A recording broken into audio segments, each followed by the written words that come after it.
출애굽기 7장 20절부터 25절 말씀 함께 읽겠습니다.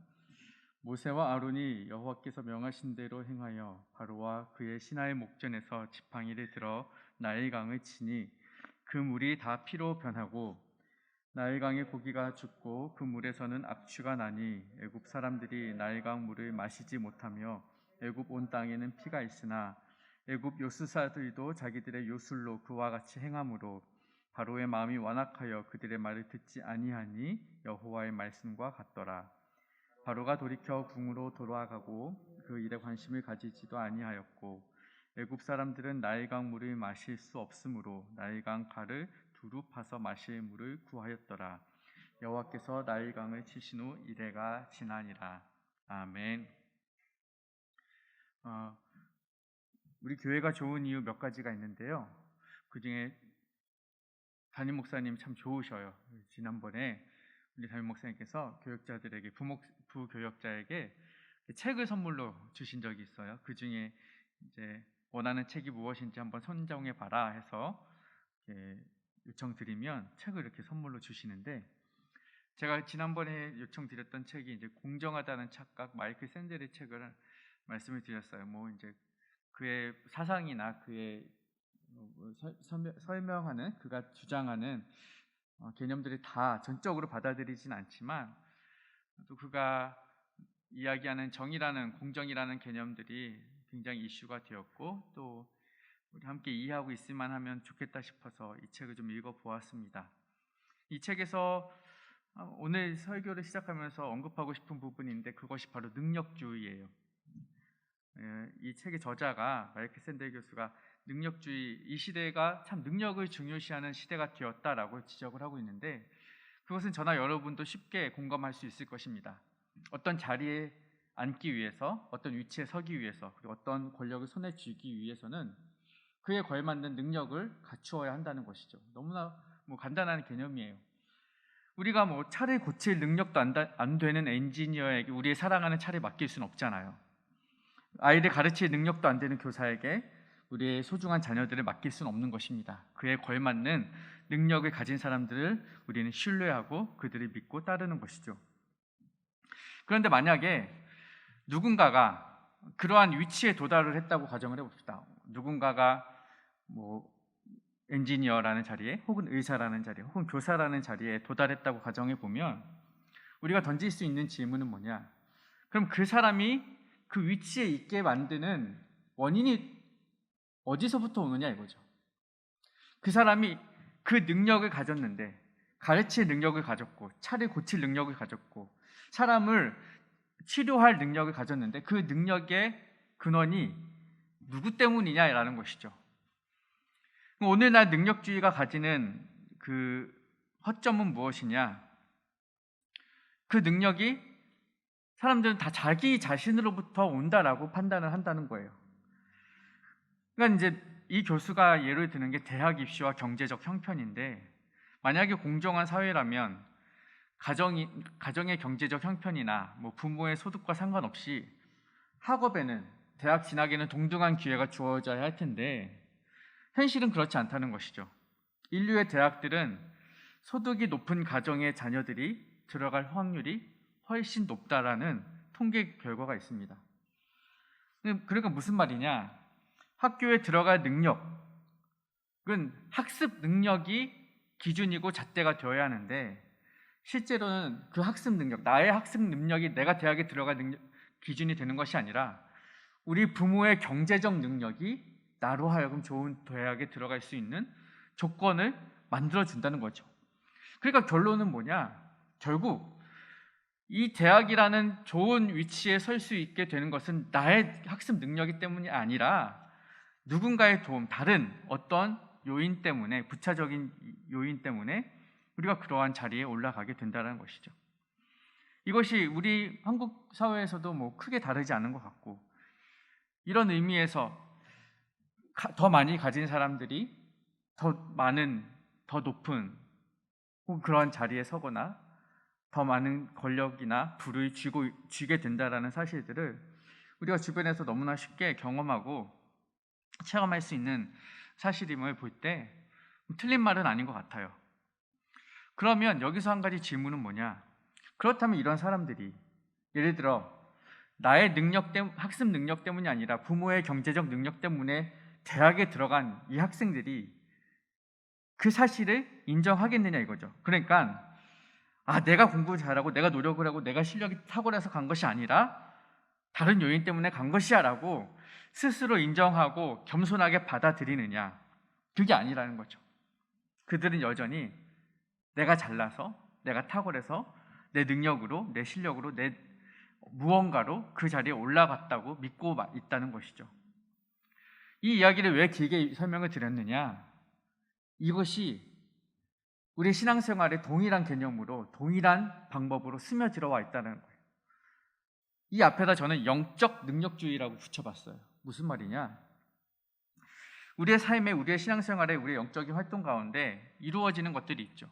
하나님께서 이루어 주시는 일들이지만 우리는 그것들을 가리켜 내가 어떠하여서, 나의 어떠한 노력으로 인하여서, 나의 어떠한 행위의 결과로서, 나의 어떠한 실력으로서, 혹은 하나님이 이루어 주셨다 하더라도 그 일을 이루게 하나님이 일하실 수 있도록 내가 기도해서 까지 나아가는 거죠.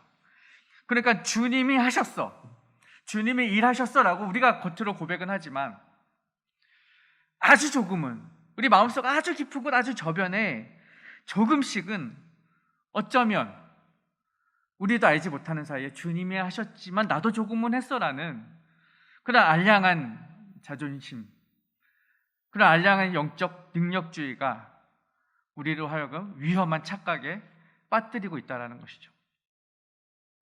그래서 오늘 말씀은 혹여라도 아주 조금이라도 그런 생각을 가지고 있는 이들에게 오늘 메시지가 주는 것은 이 모든 일을 이루시고 성취하시는 분, 우리를 구원하시고 모든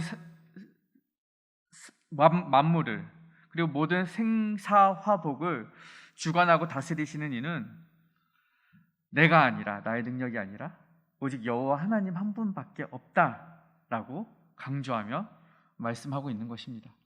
그 이야기를 10가지 재앙 이야기로 풀어보려고 합니다. 오늘 메시지에서 10가지 재앙, 우리가 너무나도 많이 듣는 메시지이고 사건인데 이런 해석도 들어보셨을 거예요. 오늘 본문에 보면 나일강의 이야기예요. 나일강이 피로 변하여서 그 안에 있는 물고기들이 살지 못하여 죽고 악취가 나고, 21절에는 애굽 사람들이 그 강물을 마시지 못하여 피가 흘렀다. 이것을 과학적으로 설명하려는 시도들이 있어요. 말씀을 말씀 그대로 못 받는 참 완악한 사람들이 많아요. 그들이 이것을 어떻게 해석하느냐, 흔히 우리가 알고 있는 적조 현상으로 이걸 해석을 하죠. 장마철에 생활하수나 농축산 폐수들이 흘러 들어오는 거죠. 강이나 바닷가 하류로 흘러가면서 그 퇴적이 되면 그것들이 썩어요. 썩으면서 유기물이 생성이 되면 그 유기물을 먹잇감으로 살아가는 플랑크톤들이 급격하게 증식하게 되는 거예요. 그런데 이 플랑크톤들이 대개의 몸이 색깔이 붉은색 계열을 띠니까 이것 때문에 바닷가가 붉게 변하는 현상이 적조 현상인데, 어떤 사람들이 해석하기를 지금 나일강이 피로 물들었다는 것은 비유적인 것이고 적조 현상이 일어난 것이다. 그래서 적조 현상이 일어나면 그 해수 안에 산소 포화도가 낮아지고 용존 산소량이 낮아지면 그러면 물고기들이 살 수가 없고, 그 플랑크톤들이 물고기 아가미에 달라붙어서 숨을 쉴 수 없게 만드니까 물고기들이 다 떼종을 이룬 것이다. 그래서 물고기가 죽은 것이다 라고 해석을 하는 거예요. 실제로 이런 적조 현상이 일어나면 물고기가 죽기도 하고 발생하는 것은 맞지만, 과연 오늘 말씀이 그걸 말씀하시는 것일까? 저는 오늘 말씀을 보고 준비하면서 이런 과학적으로, 이성적으로 이해해서 납득시키고 설득시키려는 해석들을 종종 보는 거예요. 성경을 보면서. 그 10가지 재앙들이 뒤에도 보면 쭉 나열되어 있는데, 이걸 이렇게 해서 나일강이 오염되어서 물고기가 살 수 없어서 물고기가 죽고, 썩어버리니까 그 안에 살고 있던 개구리들이 살 수가 없어서 무트로 튀어나왔다. 그래서 두 번째 재앙이 개구리 재앙이다. 그런데 그 개구리들이 다 죽어버리니까 그 시체에서 들끓 있던 이가 증식되었다. 그래서 이 재앙이 생겼고 거기에 드글거리던 구더기들이 파리가 되었다. 파리의 재앙이 왔다. 그러니까 전염병이 번져서 독종이 번졌다. 이런 식으로 어떻게든 이 10가지 재앙을 믿지 못하는 이들에게 이러이러해서 이런 것이야라고 과학적으로 합리적으로 설명해 보려는 시도들이 너무나도 많다는 거예요. 그런데 과연 그러한가라는 질문을 던지고 싶은 거예요. 이 10가지 재앙이 그들의 설명의 방법처럼 자연적인 현상과 그런 흐름들이 아주 자연스럽게 발생해서 우연하게 들어맞은 과학과 이성으로 설명 가능한 이야기인가? 그건 아니라는 거죠. 성경은 그렇게 이야기하지 않아요. 이것이 뭐 단순한 과학책이 아니기 때문에 우리가 이해할 때요. 이 사역 속에, 이 사건 속에 담겨 있는 하나님의 의도와 그 영적인 의미를 이해하고 깨달을 필요가 있다는 것이죠. 이것이 단순히 자연 현상에 따른 우연한 사건이 아니라면 분명한 것은 하나님이 특별하게 계획하신 하나님의 통치 사역이라는 거예요. 우리의 삶은 앞서도 말씀드렸지만 내가 가진 능력이 있지만 내 능력이 아닌 다른 어떤 것들에 의해서 좌지우지 될 수도 있지만 하나님은 그런 분이 아니잖아요. 하나님이 10가지 재앙을 내리겠다라고 작정을 하셨을 때 그러한 어떤 바닷가의 플랑크톤의 증식 현상에 의존하여 하나님이 그 일을 하시는 분은 아니라는 거죠. 그러한 과학으로 설명할 수 있는 분은 아니라는 거예요. 저는 하나님이 하나님일 수 있는 이유는 우리가 다 이해하고 납득할 수 없기 때문에 하나님이라고 믿는 거예요. 제가 믿는 하나님을 내 머리로, 내 계산으로, 책에서 배운 대로 혹은 네이버 지식인에서 찾아서 하나님이 이런 분이구나라고 다 이해할 수 있다면 나는 그게 하나님이라고 믿을 수 없다고 생각을 해요. 그렇지 않겠습니까? 어떻게 인간의 부족한 지혜와 지식으로 하나님을 다 알 수가 있겠습니까? 그러니까 그분은 우리의 모든 것을 초월하여 일하시는 분이시기 때문에 그분의 사역들을 우리가 이렇게 짜 맞춰서 계산적으로 다 이해할 수 없고 이해할 필요도 없고 그렇게 시도할 필요도 없다라는 거예요.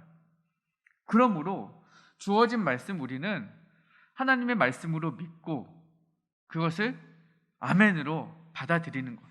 그것이 이러한 상황과 이러한 사건을 받아들이는 신앙인의 또 하나의 자세가 아닌가 생각을 합니다. 그렇게 보면 오늘 나일강 사건에서 말하는 강도 그냥 강이 아닌 것이죠. 강은 뭡니까? 기본적으로 인류가 큰 강 유역에서 문명을 발전시켜 왔죠. 그러니까 인간들에게 있어서 고대 인류에게 있어서 강은 인간의 삶을 책임져주는 그들에게 생명을 공급해주는 중요한 삶의 원천이 되는 것이죠. 그렇게 강에 의지하다 보니 이런 강이 그들에게는 신이 되어버리는 것입니다.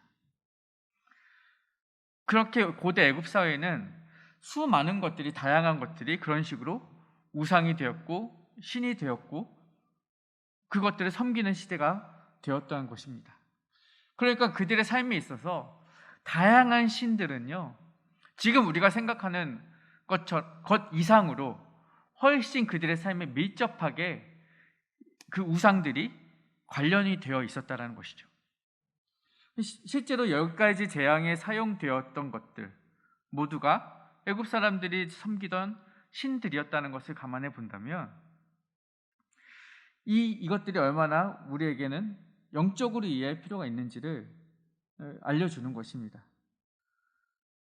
그래야 해서 오늘 본문 속에서 실제로 이 사람들이 고대 애굽 사람들이 자신들이 신이라 믿는 것들 자신들이 따르고 제사 지내던 그것들에게 그들의 삶에 어떠한 필요를 요구하고 요청하고 의탁하고 기대었던 것이고, 실제로 뭐 하늘의 신이나 땅의 신이나 바다의 신이나 강의 신이나 비의 신이나 태양 신 등등에게 그들의 소원을 빌었겠죠.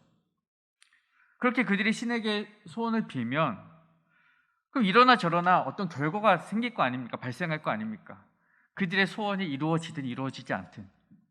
그러면 그 결과들에 대해서 고대 사람들이 해석을 하겠죠. 뭐라고 해석을 하겠습니까? 아, 신이 이렇게 하셨어. 우리의 신이 이걸 원하셨어 라고 판단을 하겠죠. 근데 여기서 중요한 오류는 뭡니까? 그들이 신에게 요구를 했고 기도를 했고 그 신이 이루어 주셨습니다. 그러면 이것은 결국 신이 하신 일이라고 믿지만 궁극적으로는 그 일을 하도록 만든 근본 원인은 자신들이었다는 거죠. 그들이 기도했기 때문에 어떠한 결과로서 그 신이 일을 하는 것 아니겠습니까? 그러면 이러한 논리라면 결국 그들의 신을 움직이는 것은 바로 자기 자신이 되고 마는 것입니다. 그 결과에 대해서, 어떠한 주어진 결과에 대해서 그 근본 원인이 누가 되는 거냐? 내가 되는 것이에요. 앞서 능력주의의 이야기로 돌아가 보면 그 자리에 있게 하는 그 능력의 원인이 내가 되는 것이죠. 그들을 그 자리에 있게 하는 다른 어떤 무언가가 있음에도 불구하고 그것을 인정하지 못한 채 결국 자신이 신이다, 내가 신이다라는 심각한 오류를 낳게 되는 것입니다. 좀 복잡하게 설명을 했지만 오늘 이것이 바로 우리가 가져야 하는 영적 문제의식이라는 거예요. 내 능력, 내 노력에 의한 결과라고 믿는, 내가 자칫하면 신이 되어버릴 수도 있는 이러한 상황과 이러한 착각에서 우리가 벗어나야만 한다. 그리고 오늘 이 10가지 재앙은 그러한 착각에 빠져있는 사람들, 내가 신이다라고 생각하는 바로와 애굽 사람들, 그리고 이 시대의 이 시대의 우리들에게 무슨 메시지를 주시느냐? 세상과 우주 만물과 우리의 삶을 다스리고 주관하시는 진짜 신은 누구인가? 바로 하나님 한 분밖에 없다라는 그 사실을 인정하게끔 하려는 하나님 편에서의 시청과 교육이라는 것이죠. 지금 애굽을 통치하는 바로 누굽니까? 이 바로 어떤 사람이죠? 요셉을 알지 못하는 사람이라고 했어요. 요셉을 알지 못한다는 것은 하나님을 알지 못한다는 것을 의미한다고 말씀을 드렸고, 그렇게 430년을 흘러온 거예요. 그 무지한 바로와 애굽, 그 애굽을 향한 하나님은 참 하나님이 누구이신지를 오늘 이 사건을 통해서 선포해 주시는 것이죠.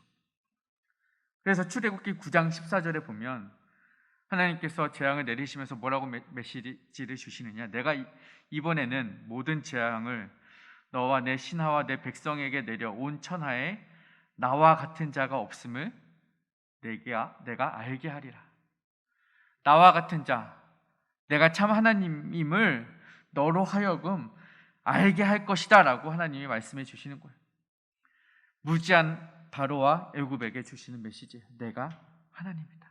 동시에 이 메시지는 애굽에게만 주시는 메시지가 아니라 동시에 하나님은 이 메시지를 이스라엘에게도 동일하게 선포하시는 거예요.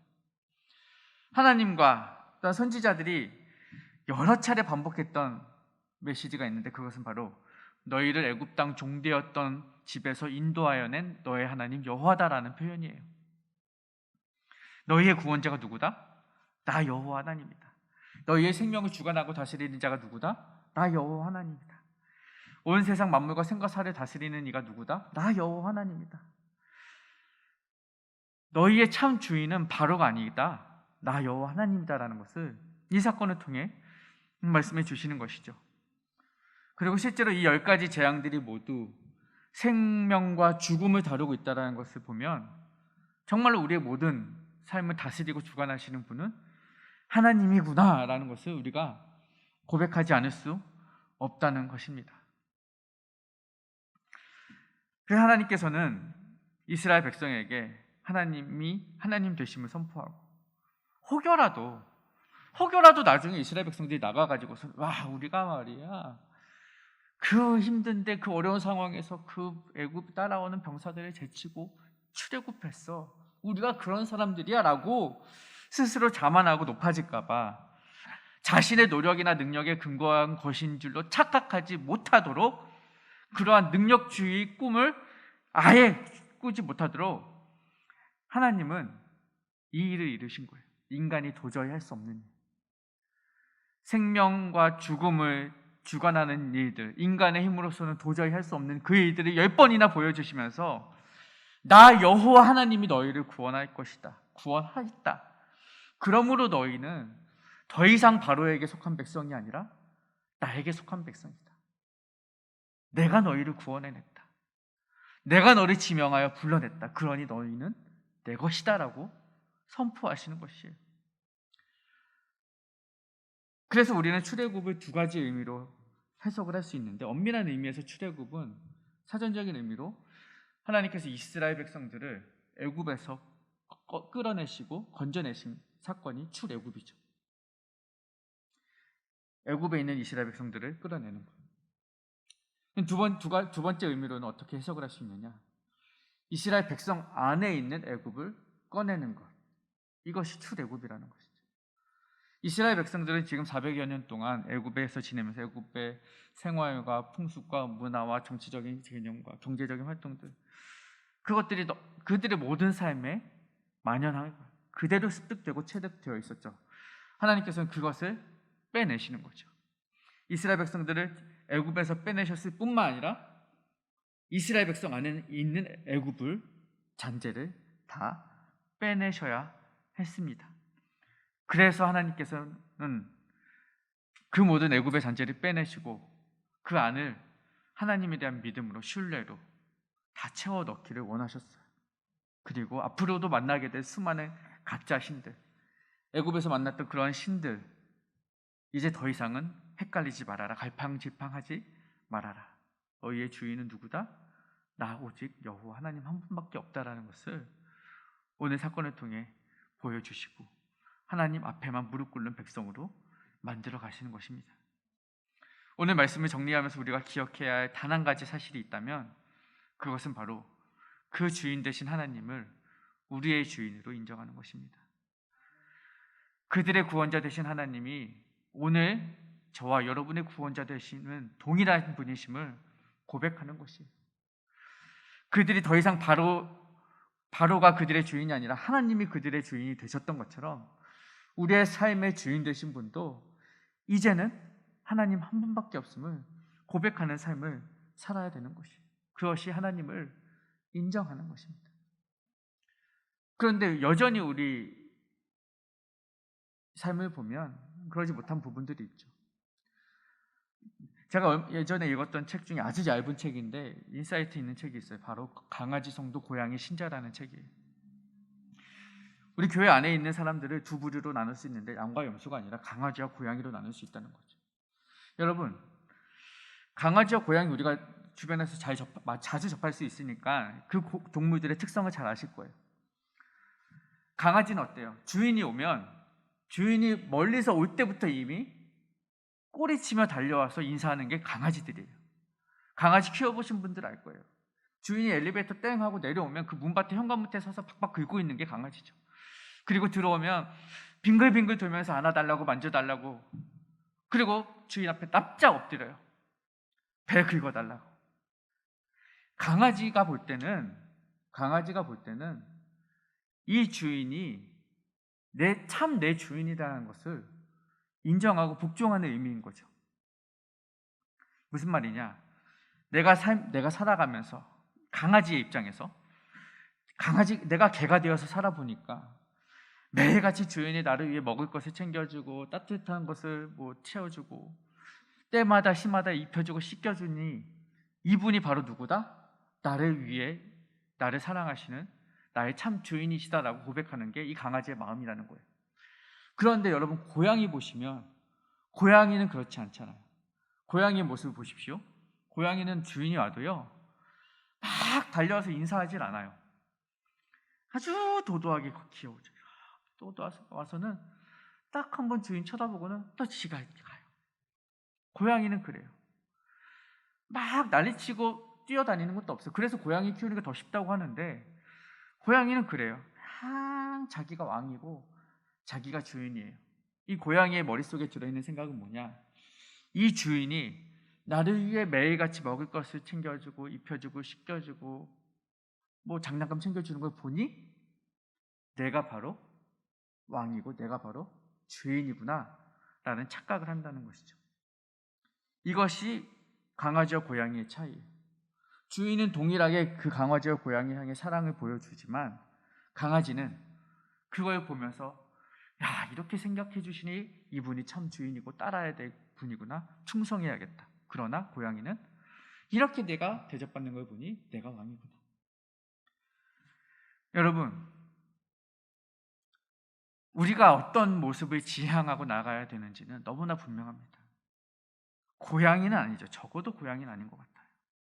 세상이 나 중심으로 돌아간다고 생각하는 이들, 세상이 나를 위해 돌아간다고 생각하는 이들, 어쩌면 내가 신이 되고 싶어하는, 내가 주인이 되고 싶어하는, 이 시대의 영적인 바로가 되고 싶어하는 모습들이 우리 안에 있는 것은 아닌지 우리가 이 시간 점검을 해보아야 할 것입니다. 그리고 바라기는 저와 여러분에게 강아지와 같은 모습이 있기를 소망합니다.